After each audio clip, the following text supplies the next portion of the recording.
普京重申愿意就俄乌战争进行和谈，俄乌就光纤无人机展开竞赛，乌军打击俄图160生产基地，韩国部署翻版爱国者对峙朝鲜导弹，土耳其完成首架攻击无人机的航母起降。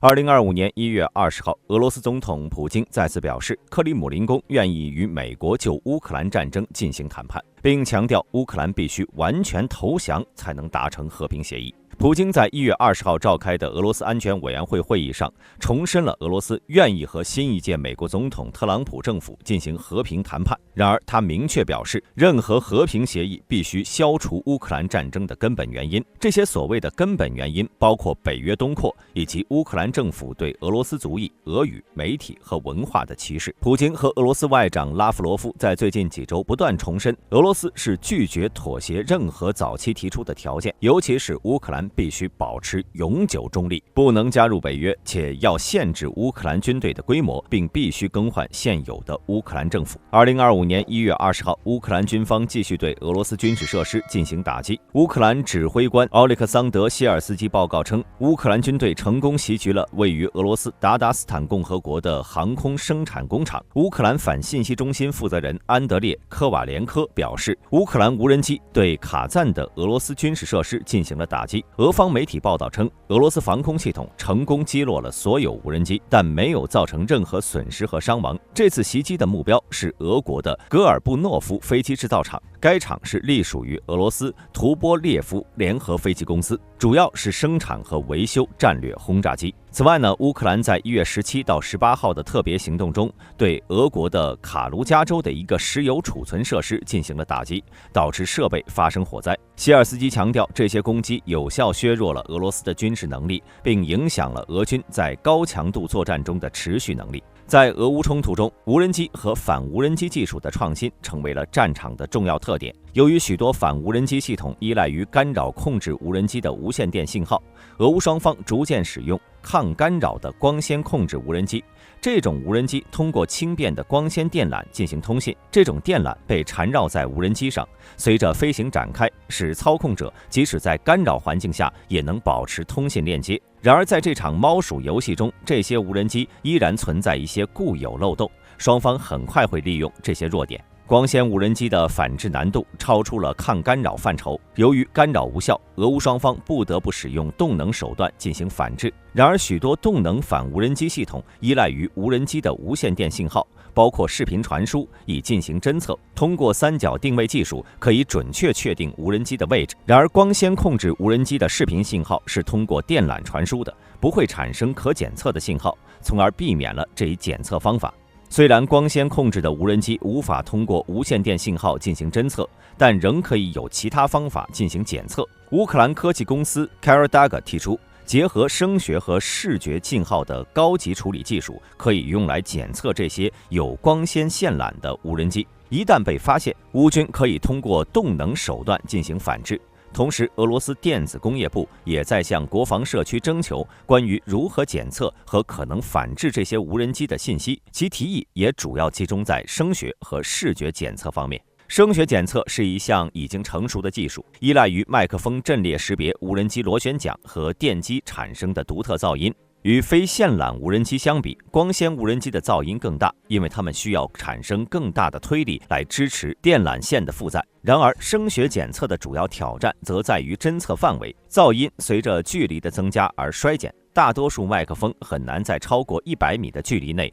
区分出无人机噪音和环境噪音。为了解决这一问题，常使用定向麦克风阵列，这些阵列可以集中在特定区域，从而显著减少环境噪音的干扰。通过扫射天空，阵列可以提高侦测到无人机声学信号的可能性。视觉检测也有类似挑战，小型无人机往往在天空中显得十分微小，很难和飞机与鸟类区分开。此外，光纤无人机通常飞行在较低高度，这限制了视觉侦测所需的视距。然而，几种提出的技术利用了光纤电缆的特定来辅助侦测。虽然电缆本身细小，难以在可见光谱中看到，但它能在红外线范围内反射光线。无人机检测系统可以利用这一特性，通过扩散的红外激光扫射天空，再通过红外相机检测电缆的反射。此外，红外相机还能够探测无人机电机的热信号，这些电机在操作时会加热。不论是声学检测还是视觉检测，都需要从大量噪声中识别出微弱的信号，这无疑是从大海捞针。处理技术的进步，包括机器学习和人工智能，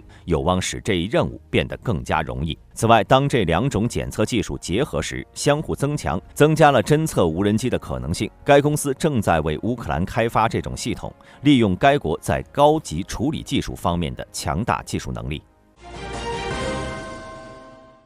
2025年1月20号报道，韩国政府已批准生产新型的远程地对空导弹系统，并为该项目分配了1730亿韩元的预算，计划在2030年前完成组装。该系统主要用于应对朝鲜的导弹威胁，尤其是针对朝鲜弹道导弹的防御。LSAM 的设计目标是拦截40到60公里高空的目标，初步预计部署将在2027年进行，全面投入使用则计划在2020年代末完成。LSAM 系统的作战单元包括4个卡车式发射架，每个发射架配备6枚导弹，具备拦截弹道导弹、飞机和巡航导弹的能力。LSAM 导弹最大速度为 8.82 马赫，最大射程150公里，能够在40到60公里的高空成功拦截目标。该系统从2015年起由韩国国防发展局研发，旨在为韩国提供强大的上层防空拦截能力，特别是应对朝鲜的弹道导弹威胁，比如 KN-23 和 KN-24 导弹。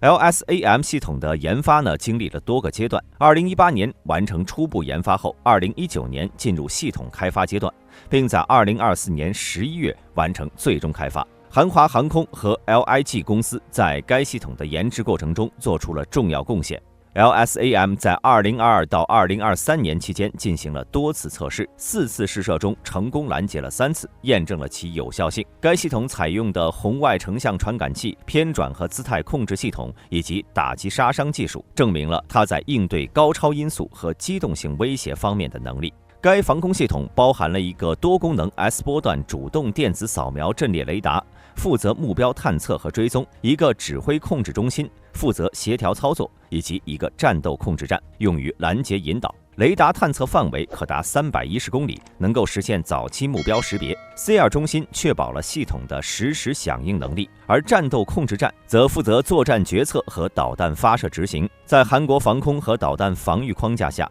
LSAM 提供了关键的上层拦截能力，补充了 KM-SAM 和爱国者 PAC-3 等低层防空系统。这些系统主要应对低于400公里的威胁。LSAM 与萨德系统共同构建了多层次的导弹防御体系，旨在增强韩国应对朝鲜威胁的能力。LSAM 系统的模块化设计使其能够和其他防空系统协同作战，比如春5多管火箭系统和低空导弹防御系统。这一特点使得 LSAM 能够适应不同的配置要求，进一步增强整体防御能力。此外 ，LSAM 的增强版 LSAM-2 也在开发中，预计将于2035年完成，具备拦截高达180公里的目标能力，并能够应对高超音速导弹的威胁。LSAM-2 将采用滑行阶段拦截技术，具备更远的射程、更高的拦截高度和更多的目标打击能力。LSAM 的批量生产预计将在2025年开始，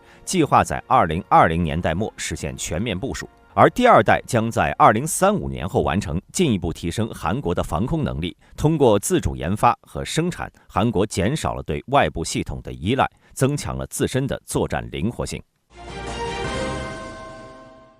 2025年1月17号，土耳其制造的贝尔拉克塔尔 TB3 无人战斗航空器成为全球首架成功在短跑道舰艇上起降的武装无人机，并成功完成了首次实弹发射测试，精准命中目标。这历史性成就也凸显了土耳其在无人航空作战领域日益增长的能力，也显示了 TB3 在海上和陆地任务中的作战准备。当天，贝尔拉克塔尔 TB3 UCAV 从土耳其伊德尔讷省凯尚的贝尔卡尔飞行训练和测试中心起飞，携带了2枚罗克萨尔公司生产的 MAMT。在这次测试中呢 ，TB3 通过 Aslance 的 Aslanfare 500光电监测和监视与打击系统精准识别，并且成功攻击了指定目标。这一里程碑标志着 TB3 开发的重要进展，未来还将进行更多的载荷和弹药集成测试。迷你智能弹药 T 是由土耳其防务公司罗克萨尔开发的先进智能微型弹药，